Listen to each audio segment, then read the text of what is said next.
नमस्कार, मैं दीक्षा से दीक्षा क्लासेस के ऑनलाइन प्लेटफॉर्म पे आपका स्वागत है। तो आज से सिलेबस शुरू कर रहे हैं। तो हमने सोचा सबसे पहले भारत का भूगोल उठा लेते हैं, क्योंकि थोड़ा सा आसान है इसको पढ़ना और समझना। ठीक है, क्योंकि हिस्ट्री के हमने 1-2 वीडियो डाले हुए थे, तो जब हिस्ट्री शुरू करेंगे तो बैक से आप अपने वीडियो देख लेना। लेकिन भूगोल हमने एक भी वीडियो नहीं सेंड किया था, तो हमने सोचा चलो आज से भूगोल स्टार्ट करते हैं, भारत का भूगोल शुरू करते हैं और एक डेली रूटीन की तैयारी करते हैं। तो अब आज से आपको डेली एक क्लास आपकी भारत के भूगोल की मिल जाएगी, साथ में आने वाली कोई भी वैकेंसी होगी उसकी आपको डिटेल मिल जाएगी। तो शुरू करते हैं भारत का भूगोल। तो भारत बेटा बहुत अच्छे से समझ लेना, हम बात कर रहे हैं अपने देश की। तो अगर भारत का भूगोल शुरू करेंगे हम, तो सबसे पहले जो आपका चैप्टर है जो सबसे ज्यादा महत्वपूर्ण है, जिससे सबसे ज्यादा क्वेश्चन बनते हैं, वो है भारत का भौगोलिक विस्तार। भारत का भौगोलिक विस्तार।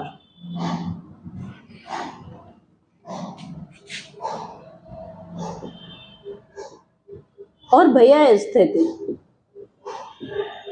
कि भारत का भौगोलिक विस्तार कितना है और भारत के भौगोलिक विस्तार की स्थिति क्या है। तो ये दोनों चीजें भैया बहुत ज्यादा मायने रखती हैं, बहुत ज्यादा पूछी जाती हैं। भारत का पूर्वी विस्तार कितना है, पश्चिमी विस्तार कितना है, उत्तरी कहाँ तक है, दक्षिणी कहाँ तक है, दक्षिणी बिंदु कौन सा है, उत्तरी बिंदु कौन सा है, तो वगैरह वगैरह तो काफी चीजें पूछी जाती हैं। तो पहला जो सबसे बड़ी चीज है, तो पहले तो ये है कि जो भैया हमारा भारत है वो आदिकाल से सभ्यताओं का केंद्र रहा है। तो अगर किसी को थोड़ी बहुत इतिहास की जानकारी होगी तो भैया विश्व की प्रथम शहरी सभ्यता कहा जाता है उसको सिंधु घाटी सभ्यता। तो जो भैया भारत की पहचान है वो भैया सिंधु सभ्यता के समय से है। आज से लगभग 4000 पूर्व विकसित, पूरी तरीके से विकसित एक संस्कृति शहरी, पूर्णतया शहरी जो सभ्यता थी वो भैया सिंधु सभ्यता थी। तो जो भारत की पहचान है वो बेटा आदिकाल से है, बहुत पुराने समय से। उसके बाद भारत में आर्यों का बसाव हुआ, उसका नाम बदला, कई नई चीजें मिली, वेद मिले हमको। तो आज जो हम शुरू करेंगे बेटा भारत का भौगोलिक विस्तार और स्थिति। तो सबसे पहले तो जो भैया आपने देखा कि जो भारत की पहचान है वो सिंधु सभ्यता से है। तो भैया भारत के नाम भी बहुत हो गए हैं, तो आज सबसे पहले तो भारत का नामकरण कर लेते हैं। तो बेटा सबसे पहले जो सभ्यता थी वो सिंधु सभ्यता थी, जो भारत में एक बहुत ही विकसित सभ्यता थी। लेकिन जब इस सभ्यता का पतन हुआ, किसी कारण से हुआ हो, बाढ़ से काफी लोग मानते हैं, या फिर किसी दैविक प्रकोप से, किन्हीं भी कारणों से जब इस सभ्यता का पतन हो गया, तब यहाँ पर आर्य सभ्यता ने जन्म लिया। यहाँ पर आर्य आए। इन्हीं आर्यों में एक बहुत प्रतापी राजा थे, नाम था भैया उनका भरत। और ये जो आर्य थे ये बेटा आर्यावर्त में रहते थे, और यहीं के एक महान राजा थे भरत, और इन्हीं के नाम पर भारत का जो नाम पड़ा वो भैया भारतवर्ष पड़ा। भारतवर्ष पड़ा। भारतवर्ष के बाद अब चूंकि भारत भैया आदिकाल से संपन्न रहा था, तो कई विदेशियों की नजर भी भारत पर पड़ी रहती थी। तो इस क्रम में भैया कई विदेशी भारत आए। तो सबसे पहले भैया ईरानी आए। ईरानी भैया जब भारत आए, तो चूंकि ये जब भारत आए तो इनको भैया, ईरानियों की भाषा हिंदी तो थी नहीं, हिंदी या संस्कृत, तो इनको कुछ संस्कृत हिंदी के शब्दों के उच्चारण में दिक्कत होती थी। तो ये भैया सिंधु नदी को पार कर आए। भैया इन्होंने सिंधु नदी को पार किया और इन्होंने भारत में हिस्सा लिया। तो भैया ये सिंधु नदी को पार कर भारत आए, इसलिए इन्होंने सिंधु नदी को हिंदू कहा, और इसके पार बसने वाले, हम सिंधु नदी के पार बसे हुए हैं, और इसके पार बसने वाले लोगों को इन्होंने हिंदुस्तानी कहा, और इस देश को इन्होंने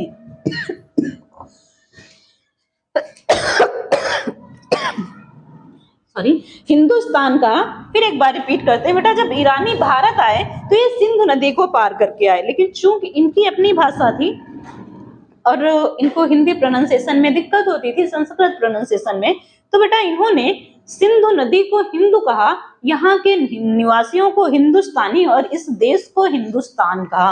अभी भी भैया ये ता नहीं है, था है, स्थान है, लेकिन स्थान में था का प्रोनाउंसिएशन बेन से नहीं हो रहा था और सा का भी नहीं हो रहा था, तो फाइनली इन्होंने हिंदुस्तान कह दिया। ठीक है, तो भैया ये दूसरा नाम हो गया। तो भैया भारत का पुराना नाम भारतवर्ष, फिर भैया बनाइए हिंदुस्तान। अब ईरानियों के बाद भैया, अब चूंकि आते ही रहते हैं ना, फिर इसके बाद भैया यूनानी आए।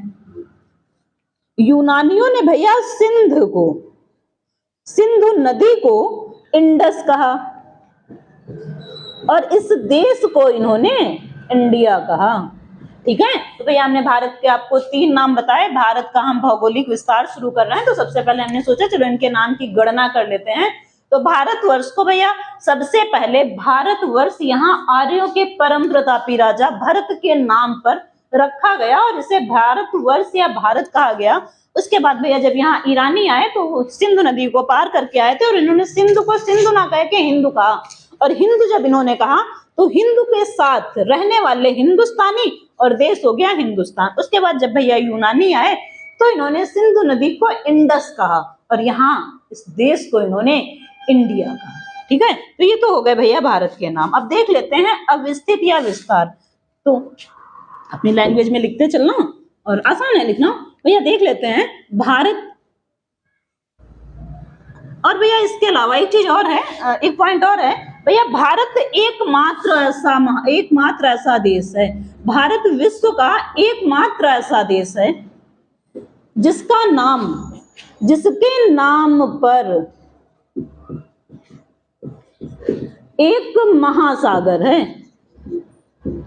ठीक है, तो सुना है आप लोगों ने हिंद महासागर, तो देखा है कहीं है उत्तरी अमेरिका महासागर, दक्षिणी अमेरिका महासागर, भैया ऐसा कोई सागर नहीं है। ठीक है, भारत एकमात्र विश्व का ऐसा देश है जिसके नाम पर एक महासागर है और हिंदुस्तान के नाम पर भैया आपका हिंद महासागर है। आगे बढ़ते हैं बेटा, अब देख लेते हैं भारत का विस्तार। तो भारत का विस्तार, तो बेटा हम थोड़ा मैप ना बना के हम सीधे भारत का विस्तार बता रहे हैं आपको, तो छोटे छोटे ग्लोब से देखते हुए इसको पहले चलते हैं। तो भारत का विस्तार देख लेते हैं। तो सबसे पहले देख लेते हैं भैया भारत की स्थिति। तो अगर हम ग्लोब बनाए, ठीक है, हमने ग्लोब बनाया, तो देख लेते हैं सबसे पहले भारत की स्थिति। ग्लोब बनाया हमने, ये हमारी शून्य मतलब विषुवत रेखा, विषुवत रेखा कहते हैं इसको, भूमध्य रेखा कहते हैं, मतलब इक्वेटर है, और यह इसको 0 डिग्री अक्षांश रेखा कहते हैं, 0 डिग्री अक्षांश रेखा। तो बेटा जो भारत की स्थिति है इसके जस्ट ऊपर से है, तो भैया भारत यहां से बसा हुआ है 8 डिग्री। हमारा अंडमान निकोबार इससे नीचे है, 6 डिग्री 45 मिनट पर है, लेकिन भारत जो है थोड़ा सा ऊपर है। तो भारत की स्थिति भैया ये है। तो भारत अगर हम बनाए,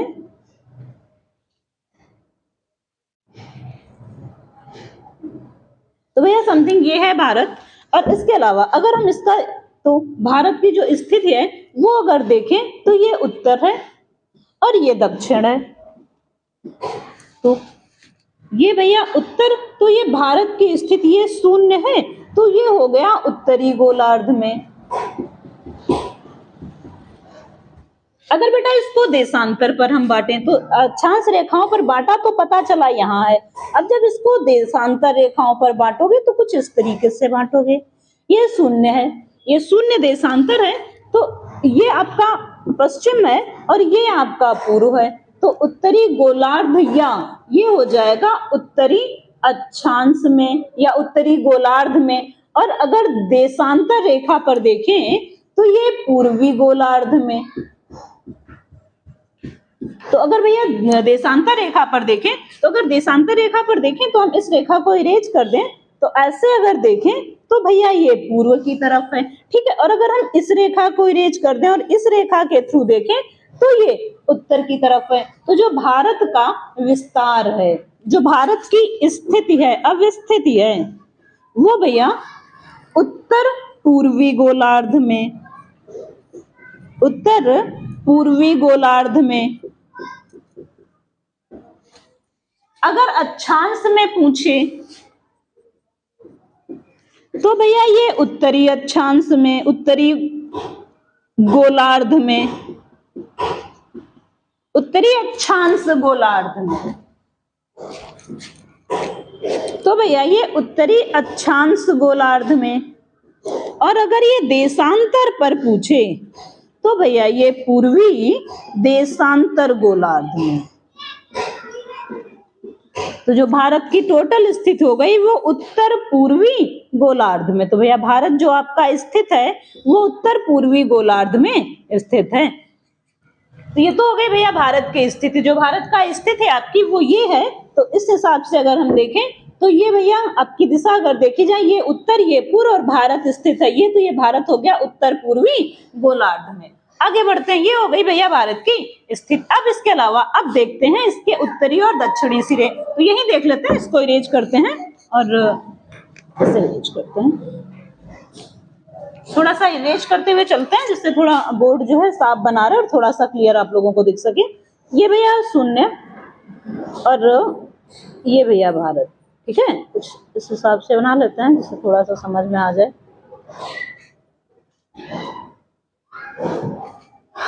और तो ये भैया जो भारत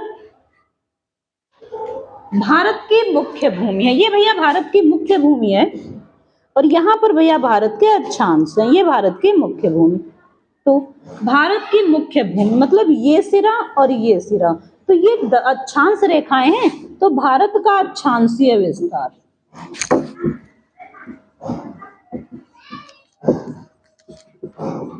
भारत का अक्षांशीय विस्तार, तो बेटा ये शून्य है। शून्य से ऊपर बढ़े तो हम मुख्य भूमि आपको बता रहे हैं। तो भारत का अक्षांशीय विस्तार और ये मुख्य भूमि का बता रहे हैं। तो ये है भैया 8। अब ये अगर शून्य है तो ये ऊपर बढ़े हैं ना, तो 1 2 3 4 5 6, तो यहाँ 1 2 3, ये भैया 8 है। तो अक्षांशीय विस्तार है इसका 8 डिग्री 4 मिनट से लेकर। अब ये 8 है तो ऊपर तक जाने में कई रेखाएं मिलेंगी। तो ऊपर हम पहुंचे 37 डिग्री, 8 डिग्री 4 मिनट से लेकर 37 डिग्री 6 मिनट, ठीक है। तो मतलब अगर ऐसे हम देखें तो भारत के बीच में इतनी रेखाएं हैं। इधर 8 डिग्री 4 मिनट यहाँ पर है, 8 डिग्री 4 मिनट, और ये है 37 डिग्री 6 मिनट। अब भैया भारत का अगर हम देशांतरीय विस्तार देखें, मतलब भारत का हम ये सिरा देखें, तो अगर हम भारत का ये सिरा देखते हैं तो भैया ये शून्य है, तो हम काफी आगे आए हुए हैं। ये शून्य है, 0 डिग्री देशांतर। तो हम भारत से, हम इधर शून्य से काफी आगे आ गए हैं। और जब पूर्व की तरफ बढ़ते हैं तो अक्षांश रेखाएं बढ़ती ही हैं। तो देख लेते हैं, तो ये है भैया 68 डिग्री, यहां पर लिख रहे हैं भारत का देशांतरीय विस्तार। तो बेटा भारत का जो देशांतरीय विस्तार है वो इतना है, अक्षांशीय विस्तार इतना है और देशांतरीय विस्तार इतना है। तो ये जो ये रेखा है ये 68 डिग्री, ये भैया 8 डिग्री 4 मिनट से 37 डिग्री 6 मिनट, ये हमने अभी बताया उत्तरी अक्षांश।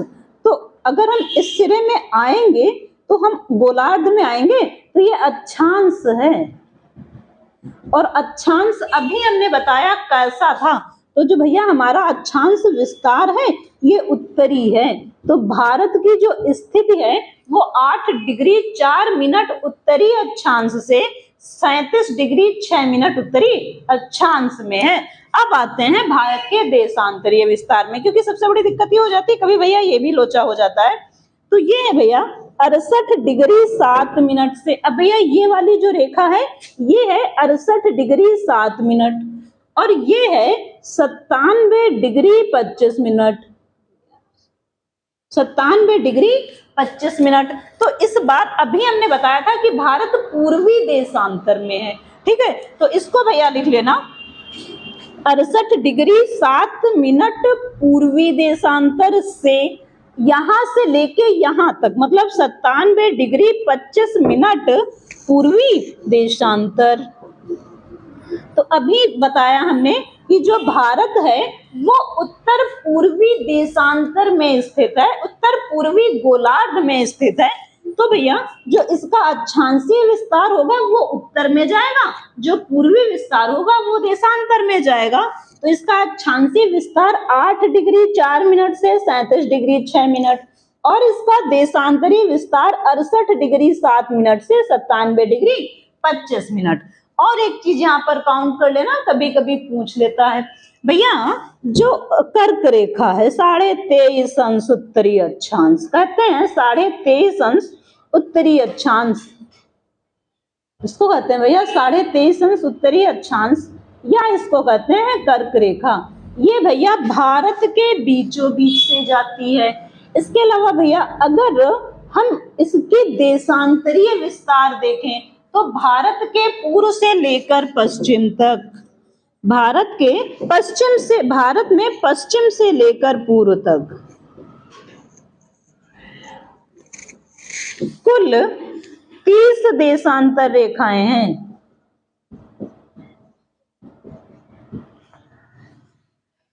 भारत के पश्चिम से लेकर पूर्व तक कुल 30 देशांतर रेखाएं हैं। तुम्हें पता है जो सूर्य देव हैं वो पूर्व में उगते हैं, इस दिशा में उगते हैं, ये पूर्व है।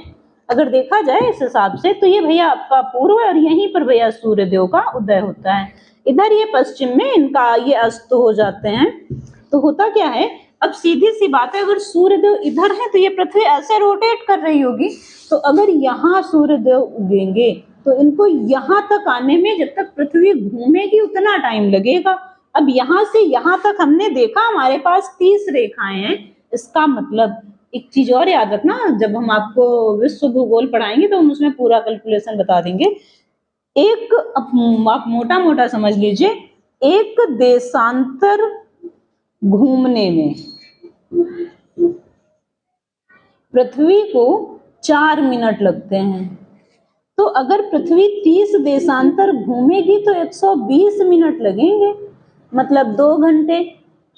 120 मिनट बोले तो तब पृथ्वी को 2 घंटे लगेंगे, और जब 2 घंटे लगेंगे तो इसका मतलब है अरुणाचल प्रदेश भैया सबसे किनारे पड़ता है और इधर पड़ता है गुजरात, तो इनके बीच सूर्योदय में कितना अंतर आ जाएगा, 2 घंटे का। तो भैया अरुणाचल प्रदेश और गुजरात के बीच इसी कारण 30 देशांतर रेखाएं बीच में होने के कारण भैया पूरा का पूरा 2 घंटे का अंतर है। तो आपका मेडिएटर नहीं बता रहे हैं हम। इसके अलावा पहले भारत को ही निपट लेते हैं, अदरवाइज ये मैटर हमारा पीछे रह जाएगा। तो भैया पश्चिम से पूर्व तक कुल 30 देशांतर रेखाएं और इन 30 देशांतर रेखाओं को पार करने के लिए 120 मिनट लगते हैं। इसके अलावा भैया थोड़ा सा पहले देख लेते हैं, उसके बाद हम आगे बढ़ते हैं। फिर ये हम आपको बता रहे हैं धीरे धीरे सब कुछ। भैया इसके अलावा भैया भारत जो है विश्व का क्षेत्रफल की दृष्टि से 7वां सबसे बड़ा देश है। भारत क्षेत्रफल की दृष्टि से विश्व का 7वां सबसे बड़ा देश है। भारत क्षेत्रफल की दृष्टि से विश्व का 7वां सबसे बड़ा देश है। तो भैया ये पहले हम 7 देश काउंट कर लेते हैं। तो देख लेना भारत 7वें नंबर पर है, जनसंख्या की दृष्टि से तो हम दूसरे नंबर पर है। जब जनसंख्या देखेंगे तो उधर भी निपट लेंगे, पहले हम क्षेत्रफल और इसकी स्थिति देख रहे हैं तो वो निपट लेते हैं। तो सबसे बड़ा जो देश है वो भैया रूस है। रूस के बाद अगर हम गोलार्ध बनाए तो ये भैया आपका उत्तरी अमेरिका, ये आपका दक्षिणी अमेरिका, ये आपका अफ्रीका, ये आपका ऑस्ट्रेलिया, ये आपका यूरेशिया, यूरोप और एशिया। ठीक है, तो सबसे बड़ा भैया रूस, एक बार यहाँ आप आए फिर एक बार आप यहाँ आए। रूस के बाद दूसरा है कनाडा, फिर आप कहाँ पहुंचे, अब पहले चीन था, अब भैया यूएसए है, अब चाइना नहीं है। तो सबसे पहले भैया अगर है कोई तो रूस, फिर कनाडा, फिर आप नीचे आ जाइए तो आपको भैया रूस कनाडा के बाद यूएसए मिल जाएगा, मतलब संयुक्त राज्य अमेरिका। पहले चीन था भैया, अब यूएसए है, अब चीन नहीं है। उसके बाद भैया फिर इधर से आप यहाँ से चले, इस सीधे आ गए कनाडा की तरफ, आप अमेरिका पहुंचे, अमेरिका से फिर आप एशिया महाद्वीप में आ जाइए, आ गए चीन की तरफ, चीन की तरफ आ गए। अब चीन से जब आप फिर बढ़े, अब चीन तक तो आप आ गए, चीन के बाद भैया, उसके बाद भैया ब्राजील, मतलब आपको रोटेट करके फिर आपको उत्तरी देशों की तरफ आना है। फिर है भैया ब्राजील, 1 2 3 4 5, मतलब कोई छठा छूट रहा होगा, तो भैया जो छठा है वो है ऑस्ट्रेलिया और फिर भारत।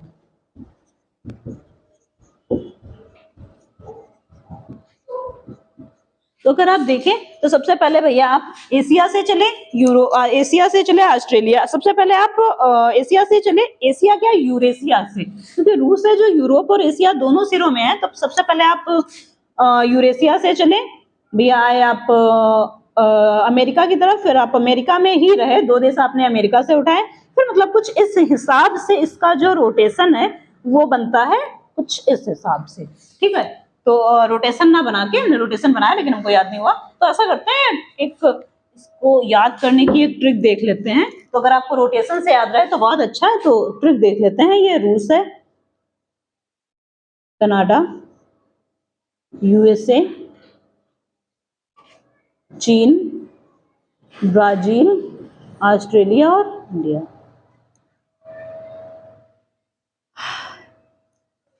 अगर हम कनाडा को सी रख लें तो शायद कुछ ज्यादा आसानी हो जाए, लेकिन कनाडा को हम सी रख नहीं सकते, तो हमको तो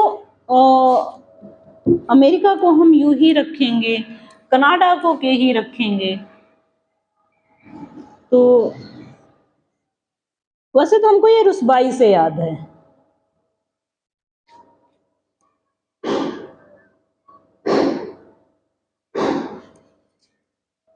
चलिए भैया रहने देते हैं क्योंकि आपको याद नहीं होगा, आप इसको ऐसे याद करिए। सबसे पहले रूस है, फिर कनाडा है, फिर यूएसए है, फिर चीन है, फिर ब्राजील है, फिर ऑस्ट्रेलिया और भारत। समथिंग हमको तो ये रुसबाई समथिंग याद था, लेकिन अब हमको ये समझ में नहीं आ रहा है कि हमको कैसे याद था। हमको ये रुसबाई करके याद था, RKUCBAI, लेकिन अब शायद कहीं से हमसे मिस्टेक हो रही है। तो ये रुसबाई से हमको याद था RKUCBAI। तो ये समथिंग कुछ बन नहीं रहा है, तो शायद कुछ गलत हो रहा है, तो ये ऐसे हमको याद था ये। तो अगर याद हो सके ऐसे तो याद कर लीजिएगा, अदरवाइज रूस, कनाडा, यूएसए, चीन, ब्राजील, ऑस्ट्रेलिया और भारत। तो ये आपके भैया भारत जो है आपका 7वें नंबर पर है। मतलब अगर क्षेत्रफल की दृष्टि से देखा जाए तो विश्व में भैया भारत का स्थान 7वां है। तो आज के लिए भैया इतना ही, क्योंकि काफी बड़ी वीडियो हो रही है, उसको देख लेना।